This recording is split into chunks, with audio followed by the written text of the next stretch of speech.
Hey everyone, Screw You here, and we are going to get into something I'm really excited to get started. It's our Dominion coaching series, or, our Dominion review series. Basically, this is where we get to take in plays that you guys report and submit to us, and we get to analyze the games turn by turn, by, so that we can, get a little bit better and a little more analytical to our approach of the game. It's not just to point out mistakes and say, hey, this guy didn't do this.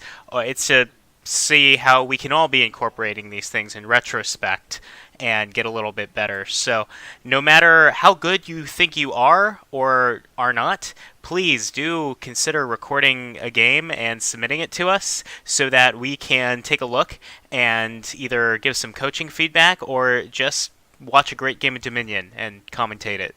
So this game comes to us submitted from Mr. Laya, Matthew Cho, and he was kind enough to also give an overview of what he thinks that his mistakes were, so we will have that to reference back to and talk about where we do and don't disagree. Now, before we get into it, let's take a quick look at the kingdom.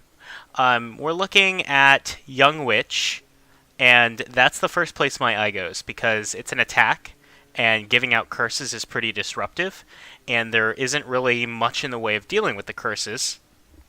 The only trashing we have for them is expand, and you're not going to have that probably by the second shuffle, which means that those curses are going to have a hard time actually lining up with the expand. So that means that Young Witch is probably going to play a pretty crucial role in the opener, and the Bane is Masterpiece, so let's be honest, there is no Bane. That's not happening. And the other thing that's worth noting is that we have Tomb. So that means that Expand, in addition to being the only thinning, is also getting you points, so playing Expand is probably the best thing you can do here until like the end of the game. It also, I think, means that Pillage is pretty good here. Even better than usual. And you might pick up mining villages a little more often just to trash them. So let's see how this plays out. And I see you are hovering over a few cards here, choosing what to buy with 3. You're probably going to go ahead and get the silver, right? That's your only good option, I think. Yeah. You get the silver, and your opponent gets a Young Witch. And you get a Young Witch. So you've both opened Silver Young Witch, and you get yours on turn 3, which is pretty good. He now has another silver in his deck. You give him a curse. And you're thinking about the next Young Witch. You're also thinking about a magpie or a mining village. I think that you do want to get the second Young Witch here, just because the curses are probably going to run out, right? So every curse you give him is a curse you're not getting. It's getting between him and his money, so he can't get expand. So I think the Young Witch is a good play. Although an early magpie is also worth some consideration here, because it's pretty likely to be drawing cards and gaining you extra magpies, so that's good. You could also be getting horse traders, some value out of that. Might help you spike up to 5, 6, maybe eventually even 7. But you do go ahead and get the second Young Witch, and I like that play the best. I think that was your best move at the time. Okay, so he hits 5 and gets a pillage. I also think that was his best move at the time. So he gets the pillage because it is going... The goal is to hit expand, right? And the two things that are going to help you do that here really quickly are Tactician and Pillage. And the Pillage is really good right now because, one, it trashes and gets you a point, so that's Tomb points. That's pretty good. And it puts the spoils in your deck, so you, for the next shuffle, have the tools to get expand, but also you are pretty much keeping your opponent from hitting expand that turn as well. Like, there's pretty much no way you're going to hit 7 on a turn where he pillages you, so he not only puts the tools into his deck to hit 7, he takes them away from you for a turn. So I think you want to be doing the same thing to him, right? And you're thinking about what to do here. You're looking at a $6 hand, and you're hovering over the magpie. So you could be thinking about a gold, or you could be thinking about a pillage or a tactician. I know you said in your email that you think it should have been a tactician, and I really do understand where you're coming from, and if you are going to get the tactician, this is the time to do it, because what your deck is not capable of making 7 yet to get the expand that you need, but at the same time, and the tactician will get you there, but at the same time, I think the Pillage is a better card long-term for you, even though you're only going to get to play it once, because it's going to give you a pretty high benefit in the form of a point and the spoils, and probably get you to expand. And it's also not Tactician, which I really don't like in this deck. See, the thing about Tactician here is that there's no real virtual payload to speak of. There's no money on anything but treasures, in other words. And so if you play a Tactician, you are not only banking on discarding a hand you're okay with discarding. So, like, you have to discard a bad hand and draw next turn into a better... He gets a Tactician. And draw into a better enough hand that it was worth it. But you also have to make it worth the $5 buy for having done so, and I think that's just assuming too much of your draws. I think Tactician is kind of a crapshoot here as to whether or not it does anything for you. Okay, so he gets up to 7, and I want to point out in your email that you mentioned that you credit his Tactician for spiking him up to 7, but he hasn't even played his Tactician yet. What got him to 7 was the Pillage. It was the spoils that he had, and drawing through to them with Young Witch, he even got to discard a spoils, if you see. So, I think that the Pillage would have been a strong play for you as well, and you went with the Magpie instead, which I think is an early Magpie is worth considering, but I don't think that it was your best option. So, he goes ahead, and you get the Horse Traders. So, I like the Horse Traders here, I do. He's playing a fair amount of attacks on you, and the Horse Traders is pretty likely to get value, and also, yeah, so he spikes up to 7. You'd expect him to on a Tactician turn.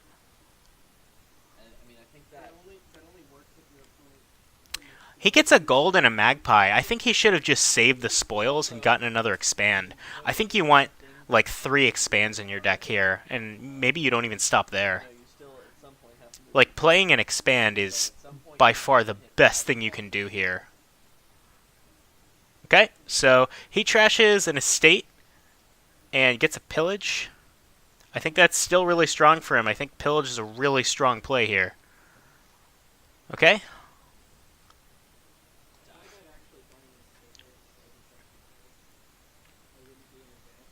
Alright, so he's looking at 5, and he buys a Magpie with it.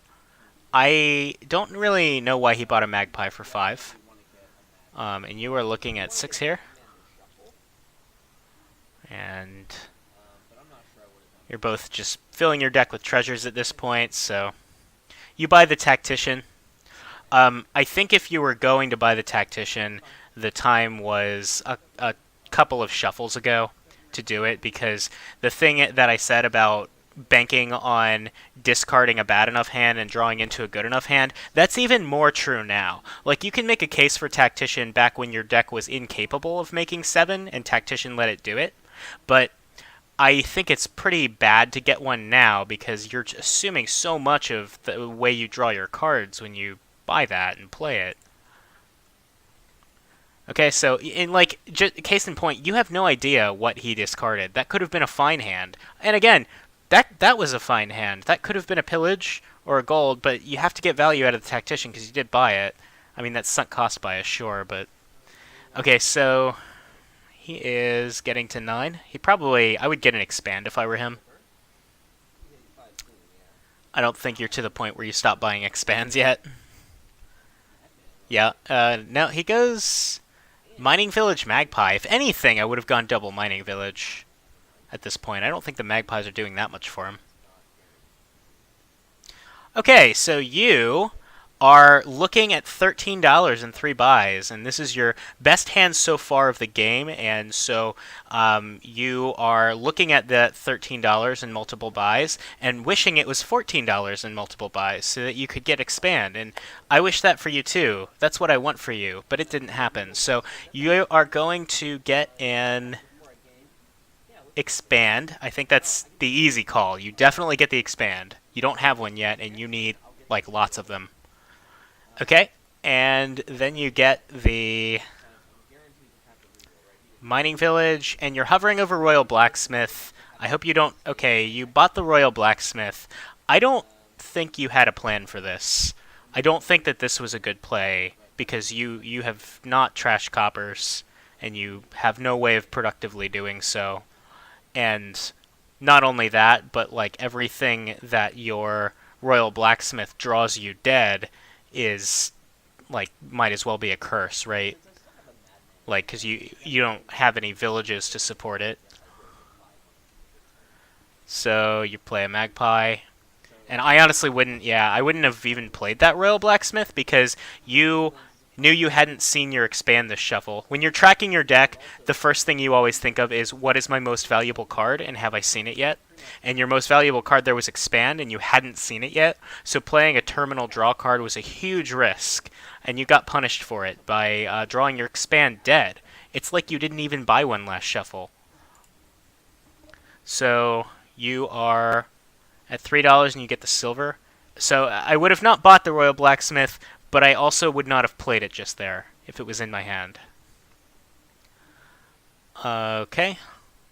And what are we looking at here? That's an expand hand, yep. Thinking about that swamp hag kid. Okay. I don't think we should get it. We agreed that swamp hag doesn't really. Okay. Oh, you got to react with your horse traders. Very nice. Well done. You still want to get it, though, don't you? Okay, and what is he looking at? He's looking at 7. He's probably going to want an expand. I think he gets an expand here. He gets the province. I think it's early. I know that like a pile is empty and the curses are about to run out. I understand that, but what's the third pile? Mining village? I think that another expand would have created more than enough value for his next shuffle to warrant buying it over province here. And you are looking at a $6 hand, wishing it was a $7 hand, and you buy a duchy. So first off, I want to point out, what if that Royal Blacksmith had been a copper, or you just hadn't bought anything, or a silver or something? Then you would have gotten 7 and gotten to an expand. And 2, I would like to question your buy of the duchy.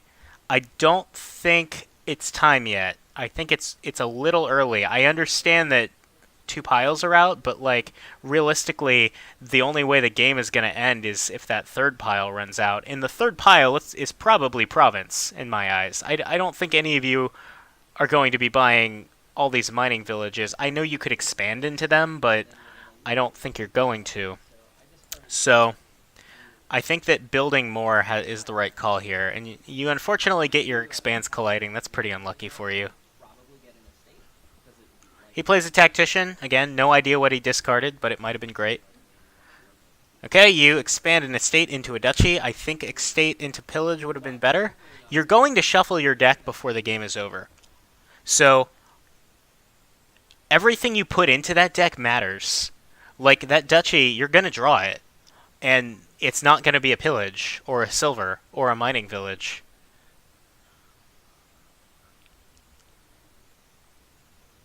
Okay, so he expands a curse, gets a point, and gains a silver off it. Okay, he's looking at 13 and 2 buys, and he gets province duchy. I think you guys are panicking for points, and I don't see a need for that. And you're looking at an amazing hand, and I think you play the young witch, not the tactician. I think you do not play the Tactician, you play the Young Witch, because there's one curse. Okay, you played the Tactician, and don't get me wrong, I understand. You bought that Tactician and you want to get value out of it. At the same time, remember that these curses are about to run out, and every curse that you give him is a curse you're not getting. So there's that to consider. And also, you were looking at a $7 hand there. I would have bought an expand with that probably, Try the next hand. but I should still get the discount. it's hard to say. I mean, I could see you maybe Flame reader.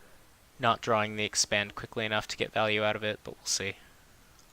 Okay, so you have a Tactician turn. At least this turn's going to be amazing, and I think you want to pop that. Yep. I think you, like, pop your mining village pretty much immediately here, because that's really the only purpose for it. You're not really limited on terminal space so much when you consider ratio of actions to treasures in your deck. And you get the double province, so that's nice. That is kind of nice. I mean, if you consider that you didn't have a province hand before and you got a double province hand this time, you could look at the Tactician as being responsible for a province in your deck. I still think a pillage would have been better. Because, like, you're also, like, attacking your opponent is, like, a big deal on this board here, too. Because, like, this is a deck that doesn't have a lot of thinning, so this is, you expand your young woman into another expand. This is a board that doesn't have a lot of thinning, so it means that there are going to be quite a few junk cards in your deck, which means that the average hand is going to have like one or two key cards that quote-unquote save it, like an expand or a pillage or a young witch or something. So like the pillage attack really hurts here, because like whatever you do to them, it's kind of hamstringing their turn. The odds that they're going to have multiple good cards in their hand are fairly low here.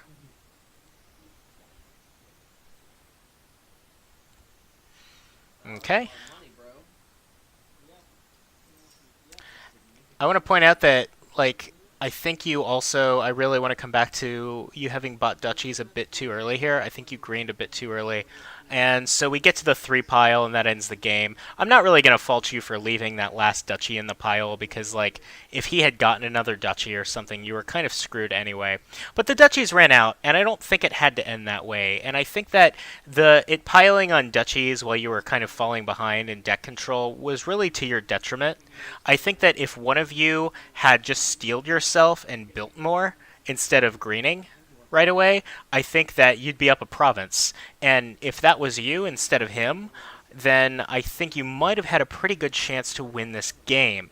But all the same, I definitely appreciate you submitting this video, and I hope that we can all learn a little bit about this board and about Dominion. And I will leave contact information for myself in the description below, so that you can submit your plays to me if you'd like. And thanks for tuning in.